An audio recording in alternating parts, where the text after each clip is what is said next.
This episode of Lawyers Tell All is brought to you by the Intake Academy. Are you ready to convert more callers to qualified cases, rapidly qualify good cases, and transform unqualified prospects to advocates for your firm, whether you're able to handle their case or not? Visit www.intakeacademy.com and discover how to cement relationships with more of your ideal clients. Get them to commit to you and send you more referrals than you ever thought possible. Welcome to the Lawyers Tell All podcast, where Chris Mullins, the preeminent sales and communications consultant in the legal industry, shows you how it looks through lawyers' eyes. Here, innovators in the trenches provide powerful insights that help you connect with new clients, handle the sometimes harsh realities of the legal profession, and embrace the mindsets needed to succeed. Be sure to visit our website at www.lawyerstellall.com. And while you're there, subscribe to us via your favorite network. Now, lean in, tune in, and let's take a deep dive. Hello, everyone. It's Chris Mullins with Lawyers Tell All, and today we're going to be talking to John Berry, and I'm going to let John tell you a little bit about himself. Go ahead, John. Thanks so much for having me, Chris. It's great to talk to you again. I am John Berry, CEO of Berry Law. We've got about 160 team members. We practice veterans disability appeals nationwide. So we have clients in every state. Our offices are primarily in Nebraska and Iowa, although we have lawyers throughout the country. Currently, we serve over 10,000 veteran clients. And we also, in Nebraska and Iowa, have a personal injury practice and a criminal defense practice. So we've got three verticals or three practice areas, all generally focused on veterans. I always say, look, I don't need every car accident case, but if I could get every veteran in a car accident, that's who I want to represent. Veterans are our heroes. We want to be heroes to them. We love representing them when the VA unjustly denies their claim. We love to, that the promise we made to our veterans when our country fails to hold its end of the bargain. We love, being a hero to our heroes and making sure that veterans get all of the benefits that they earned. Yeah, absolutely. So I'm looking at your book here, Veteran Led. All right. So I wanted to talk about a few things in this book. All right. So let's see. I'm looking at my notes. The buddy system. Okay. Page 34. Tell me about that. Yeah. So, so you start off in the military, you always have a buddy. You go nowhere alone. Day one, you are assigned a buddy. And that buddy goes with you to chow, to the latrine. If your buddy's doing push-ups, you're doing push-ups with him, but you're never left alone. And there's a reason for that. There's strength in numbers.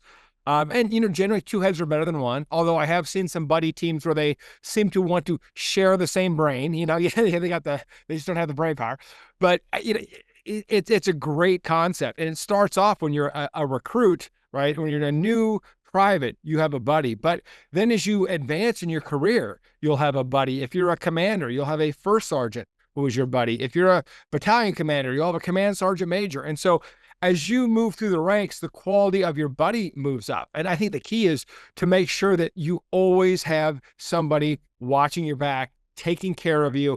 And it's just a way, number one, so that people don't get lost, but also, as an organization, right? When we bring people into our organization, we want to have a buddy team. We want to have a buddy system. We don't want someone new to come into the organization. They don't know anybody. It's uncomfortable that first day when you're sitting down at lunch, you don't know who to talk to or what to do. No, they got a buddy assigned. Some people may call it a sponsor. We call it a buddy. We love having buddy teams.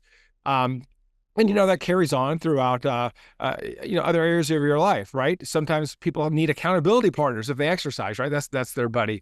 Or, the greatest decision or the worst decision you may make is your spouse or your life partner as that buddy, that person that you're going to rely on your entire life. So really, in the military, sometimes you get your buddy assigned. And something that joke would always be, this is a cross you're going to have to bear because that's just how it is. You get the buddy that you didn't want, that nobody wants, you're stuck with them. But right. As you develop, and certainly in leadership positions, you get more leeway to choose who's going to be on your team. And it's certainly once you get into the private sector, especially if you're at a law firm, you get to choose who's on your team. And you want to have that buddy team, that you want someone looking out for you. You write a brief, you want someone to edit it, right? You have someone running your sales or intake. You know what? you want someone listening to those calls to say, did they do it right? And so it's just a way of having accountability, but a friendly accountability in a way that not like I'm looking over your shoulder to see how you screwed up, but I'm not looking over your shoulder. I'm protecting your back. And that's the Right. difference. Right, exactly. And it would be great if everybody thought of it that way. Right. Protecting my back. That's all you're doing when you're listening to my calls and reviewing it and critiquing them, right? That's it. You're just protecting me, right? So Right. that would be 100%. But then also we have the page 146, 147, prepare for inspection. So talk about that. Yeah. Oh man, I went to a military high school. I hated inspections, right? It was so stupid. We had daily room inspections. They'd come in, make sure there wasn't dust on the windowsill. It was crazy. We had to make our beds in a way that, like I hate Admiral McRaven's speech about make your bed every morning, because that'll be one thing you'll do successful. I'm like, look, if you're gonna be good at making your bed and you want to work at the Ritz-Carlton, fine. But if you want to be great, don't waste your time making your bed. You can be doing push-ups, whatever. So I hated making my bed every morning with the hospital corners. I hated cleaning the room. I hated when we go to breakfast, they'd inspect our uniform for the military creases, make sure the brasses shined, make sure our shoes were shined. It was such a waste of time. Mm-hmm. But, that the lesson was, if you don't inspect things, they're going to fall apart. And, as I have learned through inspecting, our systems, and once again, on intake or sales, you generally, you want to make sure everybody's using the same process.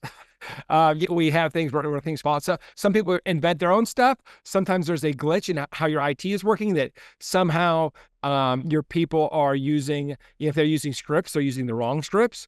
Some people that they're not trained properly. And so if you won't know if they're trained properly until you inspect them. And one of the things we would do in the military is that during an in-ranks inspection, one of the tests was knowledge. So you would ask that private, who's the commander-in-chief of the United States? Right? And they might not know that, or who's the Secretary of Defense? They might not know. And so we have to inspect for knowledge, and, where it's permissible and it makes sense, recording calls is a great idea. Now, we don't like to do that in representing people charged with crimes and stuff like that, where we just want to keep things, it doesn't make sense to do it. But for most of the time, that's the only way you're going to get your quality control on the sales team, is inspecting it. And then you don't want to, you can record it, or you can have someone there and watch. And of course, now with AI, you can just have them generate a whole transcript. You can go back to the transcript. But that inspection is so important, because we've had things happen where someone goes, well, I told the representative this. And we say, okay, let's go find that. And they didn't tell him that, right? And so it's really, because whose word do you take, right? Is the customer always right? Well, you want to treat them like they're right, but sometimes we get abusive people, right? And how do we know whether they're abusive or not, right? If we're not inspecting and understanding what's going on during those calls, during that intake process, then we're put in a position where we have to decide, well, was it our salesperson, or was this person just really, really difficult to deal with? Was the potential new client, the PNC, difficult to deal with? We don't know. So we have to make sure we have policies and procedures in place. We have to make sure we're following those procedures, and we have to make sure we continue to improve on those. So when we inspect, when we get done, we usually have something called an AAR, after action review. Okay, let's do a quick hot wash on this. How did it go? What went right? What went wrong? What do we need to sustain or keep doing? And what do we need to stop doing? So inspections are important, because they'll tell you if you're following your processes or not, and whether those processes are working. And, the sad reality is that process you created last week may not be good enough in a year, or technology may change to the point where it's just not feasible anymore. So you can't just like put together a system and let it go. You have to make sure people are following the system, they're following the standard, and that system is still relevant. Mm-hmm. So just your book as a whole, veteran led, do you use it as an operations manual for your firm? A leadership manual, right? I don't think it dives deep enough into operations to be called an operations manual. I do believe this, though. I believe you operationalize your brand. And so to the extent that veteran led talks about, the Barry Law brand, yes, everything that is the brand, we try to make an operation out of. So is it an operations manual? Probably, but probably just as much a leadership manual. And the problem with making an operations manual is that I hate the connotation that when this is the book you're going to use to figure out your operations. I think an operations manual is a set of standard operating procedures that you are going to be using and continually updating. So I think you could probably call it an operations manual, but I prefer to call it a leadership manual because operations are so fluid, whereas leadership principles generally stay the same. Mm-hmm. So what do you recommend that firms do with regards to the leadership portion with your book? Take your book and begin where? The very beginning, right? Yeah. Here's the time warp, right? Let me save you the read. Just go hire veterans. Right. I give you the time warp. Like, let me get you from A to B faster, right? That's always when we talk to vendors, they're like, well, what do you want? I want a time warp. I want to go from this revenue to this revenue, and I want to get there very quickly. I want you to tell me how, give me the shortcuts. I'm paying you to get me there faster. I think, you hire veterans and you get there faster. And the reason why you get there faster is because you have people who have, first of all, they swore an oath, they raised their hand, they volunteer. So you got volunteers, which is a good start. But you also, they are trained leaders. They've been trained in leadership and management principles, and they know what good leadership looks like. They know what bad leadership looks like. Now, I'm not going to say that every veteran is a great hire. I mean, right now we have about 40 veterans on our team. So we're roughly between 20, we try to stay between 25 and 35% veterans. We'd love to be 100% veteran, but it's just, it's difficult to do that when you need all these specialty positions, and the military doesn't train people in all those positions. But yeah, it is so important to hire people who have done something challenging and can show commitment. And look, we can find the same thing probably in farm kids that grew up on farms that know, hey, guess what? You wake up in the morning and you do the work till it's done. You work to standard, not to time. You do it till it's done and done right. We like college athletes. Same way. Hey, they've had to compete at high levels. They know what it takes to be on a championship team, and they understand it means sacrifice. It means teamwork. Veterans understand all of that, and so for us, hiring veterans has been, especially on leadership teams, has been a huge game changer. And I encourage anybody to do it. And like I said, that's really the point behind the book. Is to let veterans know they've got a lot more skills than they think. Number one, but number two. If you're not a veteran, here are some really good reasons to hire veterans, and here's how veterans operate. And if you bring them onto your team, here's some leadership, I think, opportunities that they may be able to present you that someone without a veteran background would not have. Right. You talk about urgency also in the book. So why is that important? And how can you instill a sense of urgency in your team, or can you? Well, it's like, can you motivate people?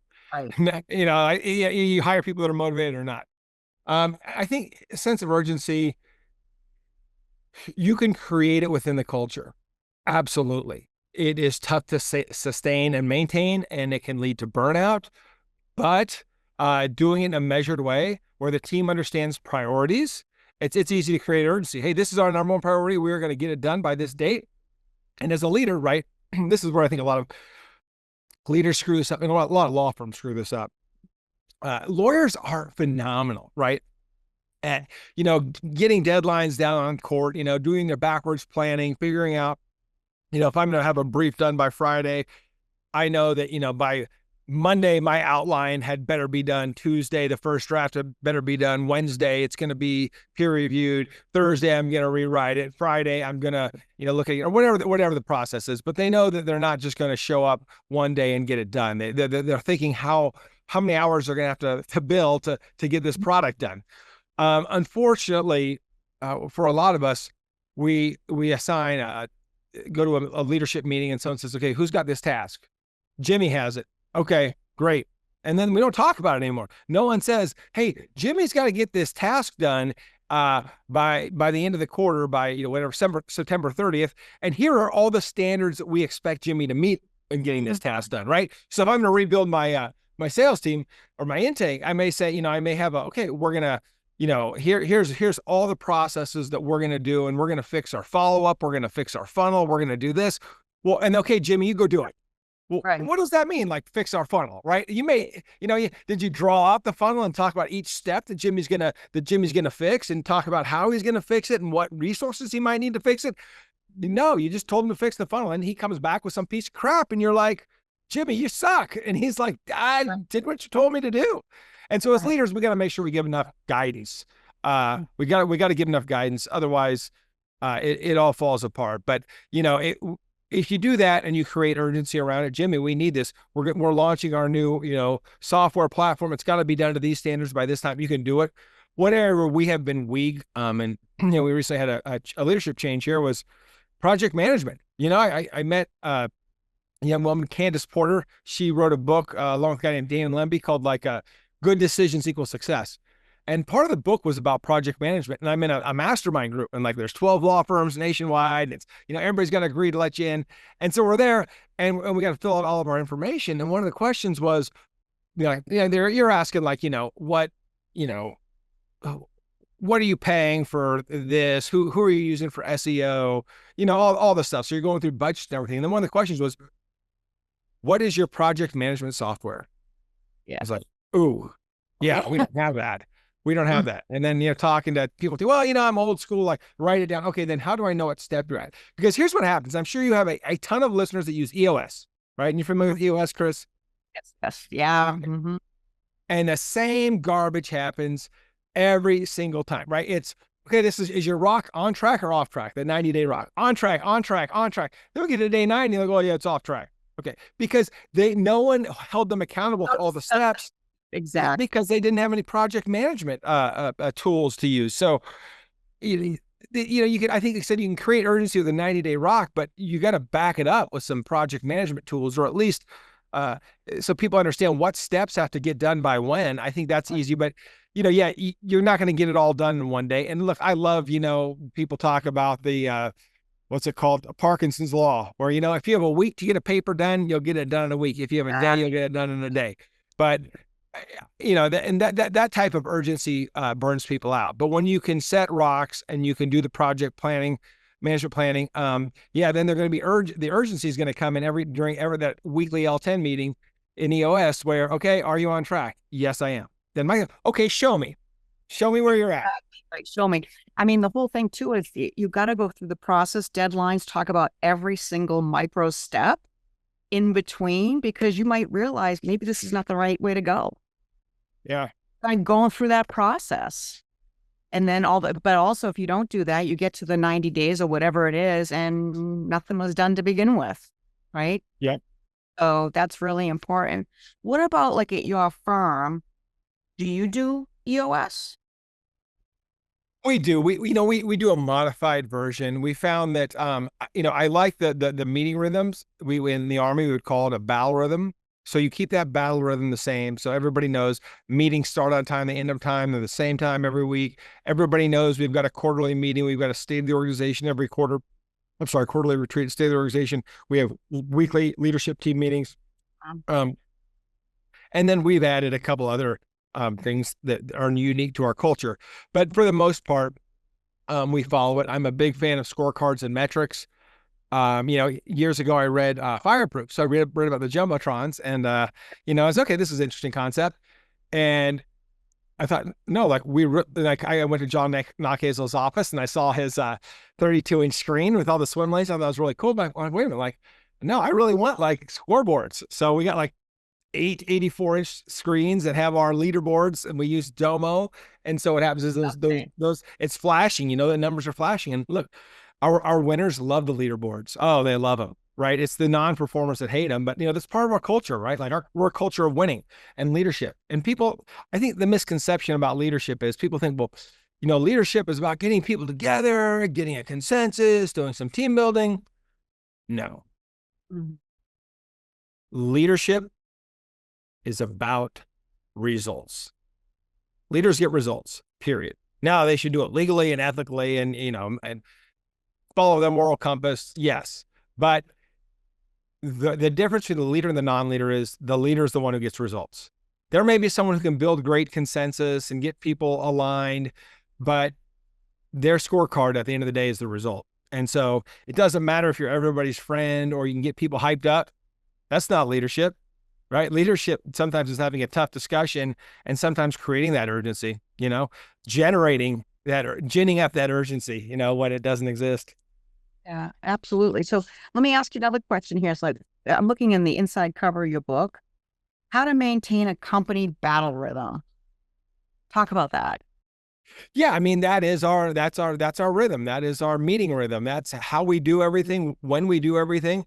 For us, 8 o'clock Monday, we have what's called stand to. That comes from Rogers Rangers. The theory is back in the French and Indian War. That's when the French and Indians attacked, was that stand to. So at sunrise, so first thing in the morning, we take the fight to the week before the week starts beating us up. So we do stand to at 8 o'clock every Monday, and hit the important objectives, and then we go through our weekly meeting cycles. Which, like I said, the leadership team, there's going to be an L10.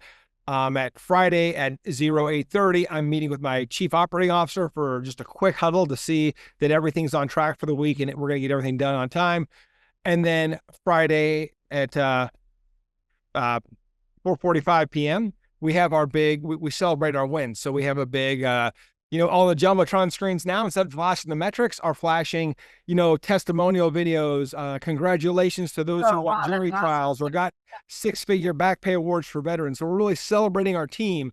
So it's, so Friday, Friday is, we end in a celebration. So Monday, we start with our priorities and our objectives. Friday, we end in a celebration and recognize our team members. And is this done for all departments, like including all departments? Everybody. Yeah. Okay. Yeah. And that's a great point, because initially it's like, well, what's our number one goal, right? And so what we were doing initially was we were taking our 3 sections: veterans, disability, PI, and criminal, and they all had the objectives. We'd measure against those.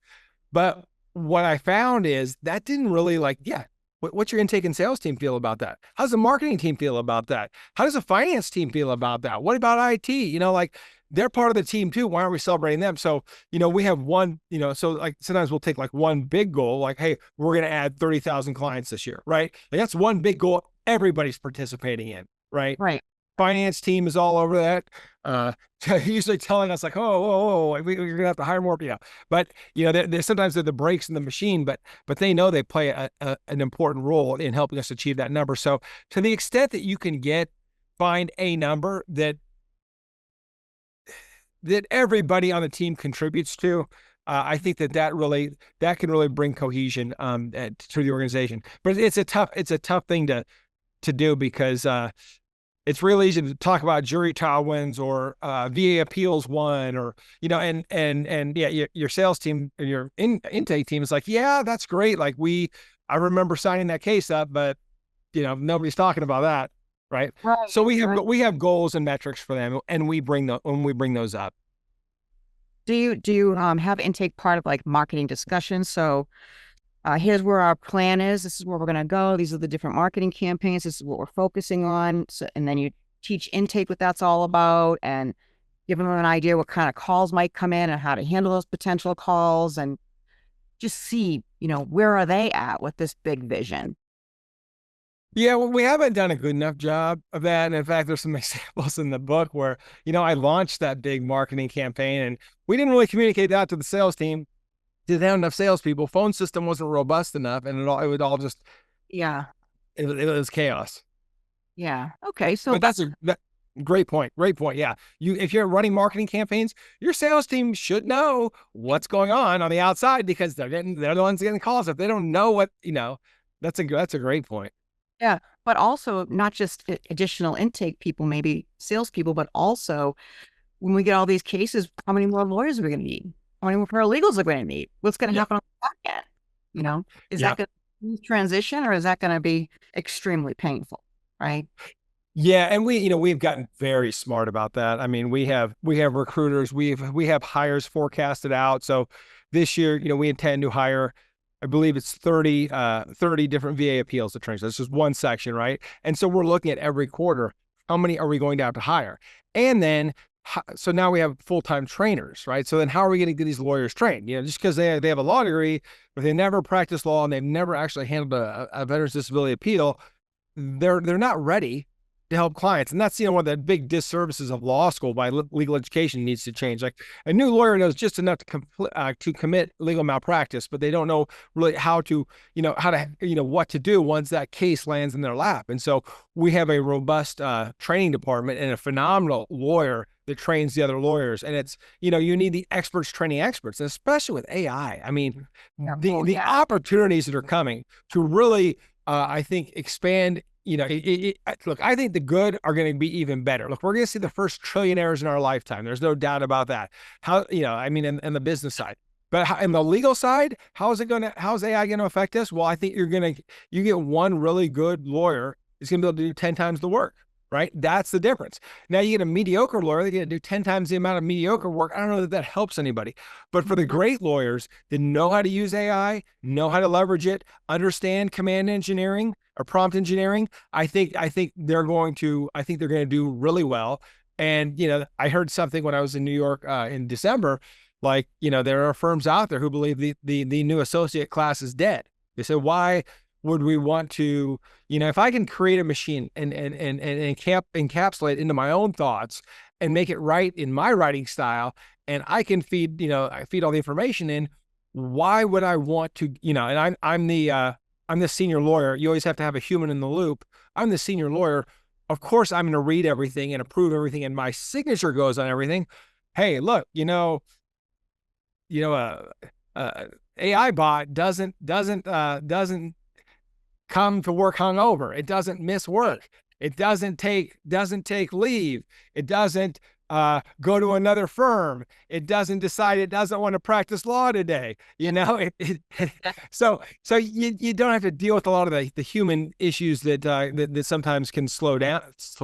And so I think some of the greater legal minds right now are looking at, well, why would I train an associate who's just going to leave me in a few years anyway? What if I trained this, the machine that will never leave me or the bots that will never leave me and will do better work and never complain. So imagine not having a revolving door with your intake sales team. Yeah. Well, and that's, and as look, you're never going to fix that. I mean, I think that it's one of those positions that, you can get some great people and they stay a long time, 10, 15, 20 years. That is the exception, right? There's just a lot of churn in that. A lot of people get burned out, but I think if you can use AI to make their jobs easier, I think you're going to see, I think you could keep people longer. And once again, AI it's not to eliminate jobs, it's to make our people more efficient, right? So if I get Susie and I would normally have to hire 3 more people, but Susie's really good. And with AI, Susie can do 3 times the amount of work. I'd rather pay Susie a lot more money, keep her happy, and keep her on the team than hire, 3 more people. What that really means is I'm going to hire 4 because I know at least 1 isn't going to work out, and most of them are only going to be around for a couple of years at best. Yeah.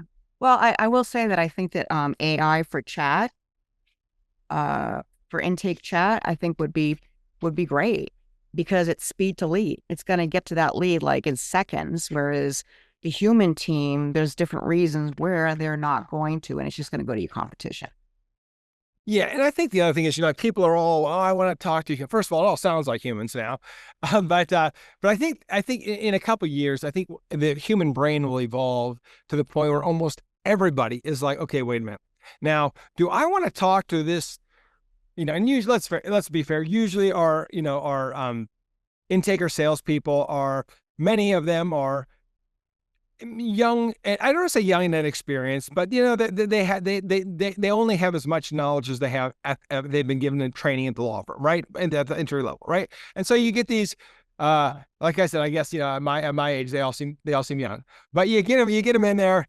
And they're tech smart, but they really don't understand everything. They understand what we've trained them, which is great. But I would rather have that AI bot who has 10 times as much knowledge, probably 100 times as much experience as drawing on to answer my question than the new person that was just trained, 3 weeks ago, passed the test, and is now doing their first day on the sales team, handling their first calls or whatever that timeline is. So for me, I think in the future, I think we're going to say, wait a minute. Do you want to talk to yes, I want to talk to no, I don't want to talk to a human. The human's not smart enough to answer my question. I need one of these, agents, I guess is what they call them, right? AI agents. Yeah. No, I think it's great. I'm looking forward to it for sure.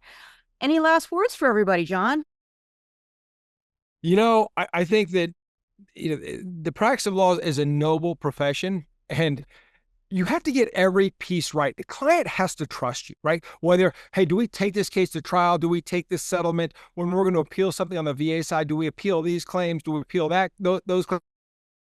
The client has to trust us, and we can lose that trust very easily. And one of the quickest ways is in the intake and sales process, right? But if we have a very smooth process, we answer their questions, we're following up.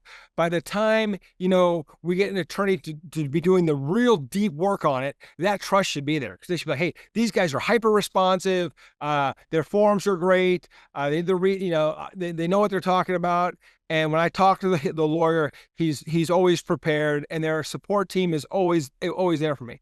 I think that's huge, right? If you have a crappy intake team and, by the time it gets to the lawyer, you're like, okay, I just wasted 5 minutes talking to someone who couldn't really answer my question. They lose confidence in the firm. And so I would say, first impressions are so important because that's where the trust is really built. And if you're not willing to invest in having somebody who is of high quality, high caliber, talk to your leads to be that front line, then what does that say about the rest of your organization, right? If you're spending thousands or millions of dollars to bring in all these leads, and you're looking at, well, who are the people in the systems that are turning these leads into clients, right? So that by the time they get to the lawyer, they are very happy with the organization, they feel confident, and they're ready to move forward. Not, they signed up, but they're hesitant now because they've seen some stuff that has them questioning whether you're a legitimate organization or not, or just some kid with a cell phone and an AdWords account. Like, are you legit? So I think, you have to build that confidence early because the attorney-client relationship is a sacred relationship, right? Think about that. They trust us with their deepest secrets to protect their information and, most importantly, to protect their future. And if we can't get the beginning part right with intake and sales, we're going to lose that confidence. And if I'm calling a lawyer, it's important to me. Most people don't like to call lawyers. It's called it's not, like we used to prank call people, right? Like most people don't like to call doctors. It's not fun. It is tough. It's not fun. It's, the people who are calling are usually nervous. They're scared. There's a life altering situation going on.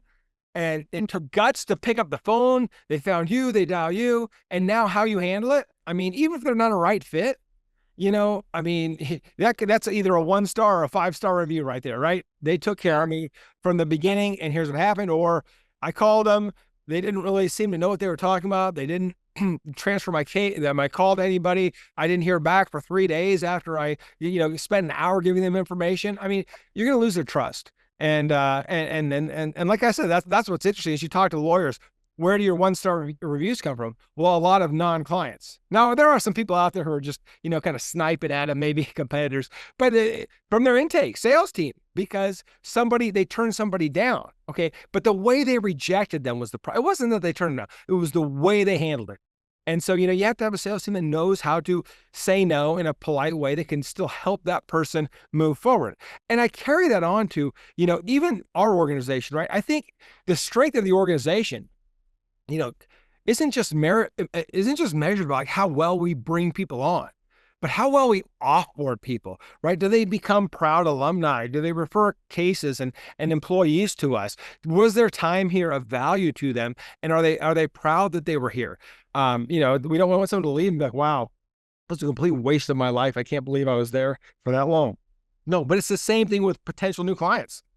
Hey, you have an opportunity to give them a great experience, and every client should be a referral. So you give them a great experience, and maybe you don't take their case and say, you know what, it's very law. They didn't take my case. They told me it wouldn't be worth it with the amount of insurance, but they were so nice and so kind that I think really you should give them a call, and at least you'll talk to someone who knows what they're talking about. Yeah, perfect. Well said. Awesome. Well, thank you so much, John. I appreciate spending time with you today. Hey, great talking to you again, Chris. Take care. All right. So long. Bye-bye. Bye.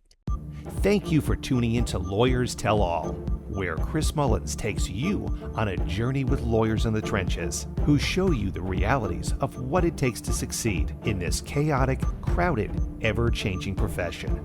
remember to visit our website at www.lawyerstellall.com and enjoy even more great episodes like this one. Again, while you're here, subscribe to us via your favorite network. We look forward to seeing you next time on Lawyers Tell All.